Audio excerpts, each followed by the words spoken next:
Okay, so today I'm in beautiful Devon today with Marie and Edward Chanin. Yep. Thanks very much for agreeing to spend some time talking to me today.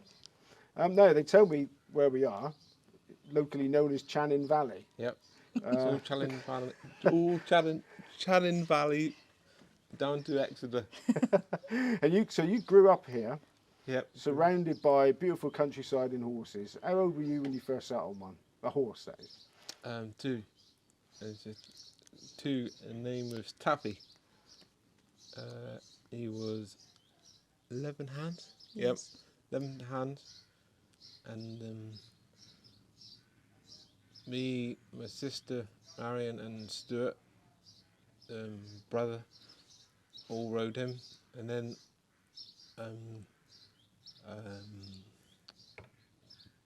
then one day down we're on steep with Grandad or Dad, and then we jump in something not very big. Then he was jumping, and then the horse landed, and I had to jump out or jump off the side of him and roll up in the ball, and keep doing that. I'd done that 3 or 4 times. Rolled up in the ball, and the horse would just put his head down eating the grass, and then I was there, rolled up in the ball. And Must be one of your earliest childhood memories then. yeah, he was. So what were you? So just fast forwarding a bit. I'm told you were riding competitively by at least 9. So what sort of things were you taking part in? Yeah, I broke my first pony in when I was 11. Is 13-2, broken him in 13-2.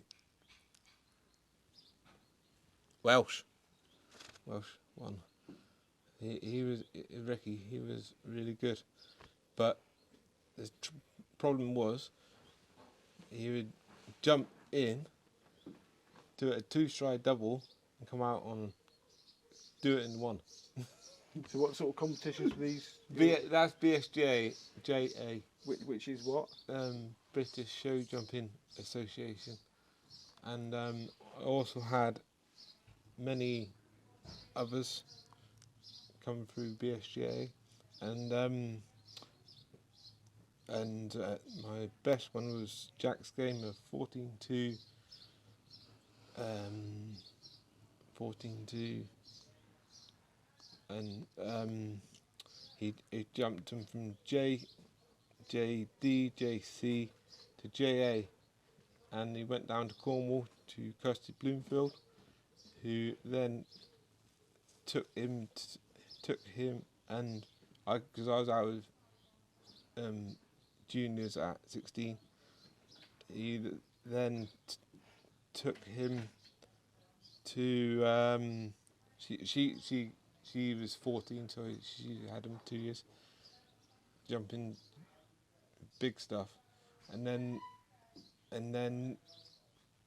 he went on to Sweden and to jump for the country. Okay, now you were doing all this stuff as a child, Yep. because you weren't allowed to ride in point to points until you were 16. No. So as soon as you became 16, as soon as I was 16, I was on the bandwagon. you were born into it, weren't you? Because your dad was the clerk of the course at Black Forest Lodge, and Holden. Holden and Lynch, I think. And still. And he's still he's still now they're down at Dunsmore. So and he's still clerk of the course. So you, as soon as you were old enough, did you forget all the other stuff and just do pointing, or were you doing it all as well? No, I done the show jumping, but I couldn't do no more because I was 16, and 16 you got going to seniors. Right. And he was a pony, and he was only going to do juniors, so I went on to horses then, and point to point, and national hunt three times, three rides I had, banger, as pull up. Exeter as a Comfort McBride, the winner. And certain angle at Taunton, but he only he came fifth, but wasn't good enough because what can win? I'm gonna win. How many winners did you ride as a point-to-point rider? One. No, as None. a point-to-point rider. None. And how many rides did you have? 10 rides. Okay, so we fast forwarded there a bit, but you. Sorry. That's all right. There, it's your interview. You got a job with Philip Hobbs Yep. at Minehead. Yep. Somerset, that isn't it? Yeah. Yeah. So how did the job with Philip Hobbs come about? Phone call. But you just rang him up and asked for a job. No. Phone call and what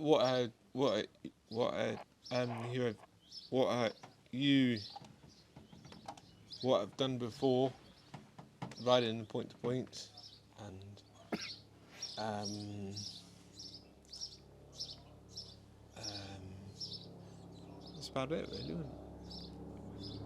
And to get When you went there, was your idea just to help mucking out, or was it always to become a jockey? No. Become a jockey next to Mr. McCoy. Is that your AP. Is that your role model at the time? Oh yeah. So you're at Philip Hobbs' working. Yep. You've hit the glory. You've ridden Comfort McBride to win at Exeter. Yep. And then your life changed forever with the schooling through. Yep. What do you remember about it? It was schooling on the 19th of December 2001, and this is what I was told because I don't remember 2 weeks beforehand. If I know 2 weeks beforehand, I wouldn't have gone back on the horse then. Well, I wouldn't have been able to cope with it, I think. But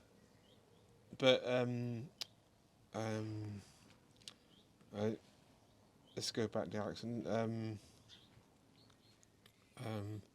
Airlifted to Western-super-Mare. Western-super-Mare, they told me, or they said to the mum and dad was that not there. They was told I had no chance because my heart was bleeding. So had to did I have a donor card? And I didn't have the donor card, because if I had the donor card, and then What, you think that if you had one, they would have just let you go? Yeah. But your mum and dad were determined, weren't they, to... Yeah, I was fit as a fiddle. I was fit because I was waiting for the next ride, and then French I went to Bristol, where the same, and Bristol went to French A. Reese scanned me at French A, and it was 2 bones broken in my back, not my heart bleeding. Well, that's that. And So they misdiagnosed that it was worse than it. well, yeah, but I had a broken back, and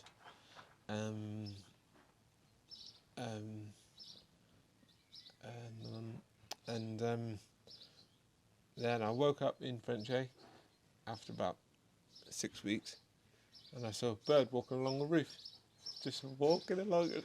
That's what I remember about French A. And then I went to Exeter, where the C. diff bug and the MRSA kicked in. And I was on a freezer bed, and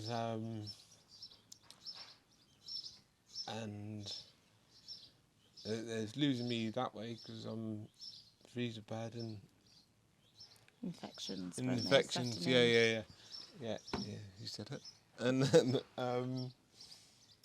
then I didn't get on very well in Exeter, the chap was a bit too. The other chap, I was in the ward with one other chap. Who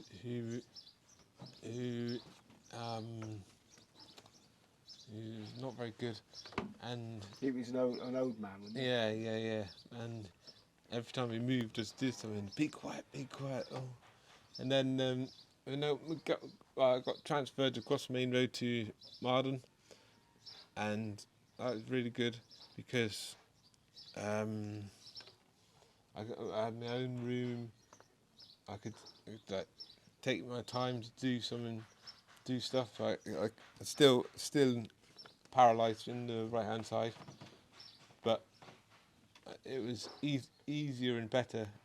You were having more physio, weren't Yeah, you? yeah, And rehabilitation was. Yeah. And you were telling me, your mum was telling me as well, that when you started to sort of come round, was the jockeys all came to your room? Oh yeah. The jockeys was at French, and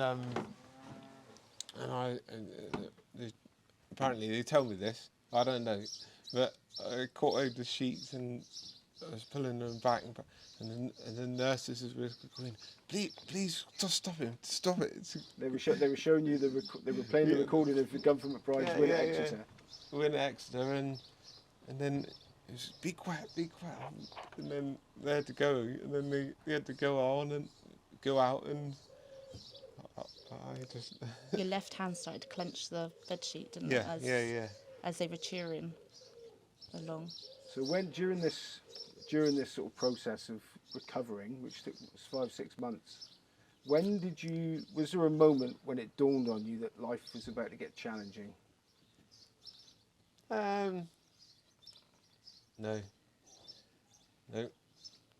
Kick on, aim forward all the time. Don't look back. As soon as you do, there's always something. Just aim for the goal. And that's what you've done, isn't it? Yep. So you're determinate. Were you always a determined sort of chap before this? Before your accident? Yeah, I think I was. Yeah. Don't you?